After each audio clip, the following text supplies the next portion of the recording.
غير الفريق تاعنا كما قلت لهم، قلت عندنا فريق، عندنا لاعبين، عندنا يعني وشنو جوست برك يعني الفريق يكون في نهاره، ويكون يعني يد واحده، ويكونوا يروحوا للمقابله هذه تاع نيجيريا يعني بنفس الاراده، ويعني يد في يد.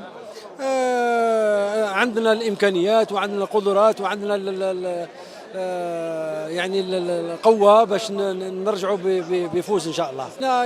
لا جوست تسمى يعني ربما يتكلم، يلقى دي بون بارول، كلام يعني اللي تعطيه نفس، يعني ربما هذا سي بوكو بلوس دون سو سونس. هو اللي نيتي با لا، مي ليكيب ما نجموش نقولوا محسوب، يعني ليكيب راهي الحمد لله يعني فيزيكمون راهم بيان، وبون يزاريف با اونشيني برك يعني في المقابلات.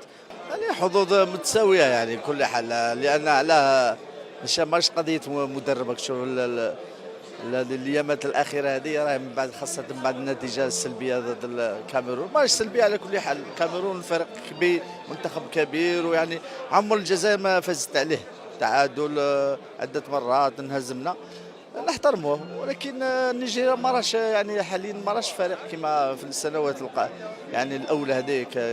نيجيريا اللي نعرفوها كامل نقدروا نربحوها. ديجا اللاعبين راهم معولين، داروا تصريحات قال لك نجموا حنا نربحوا نيجيريا، ان شاء الله يربحوها كما فزنا عليها احنا في 81 على روتور.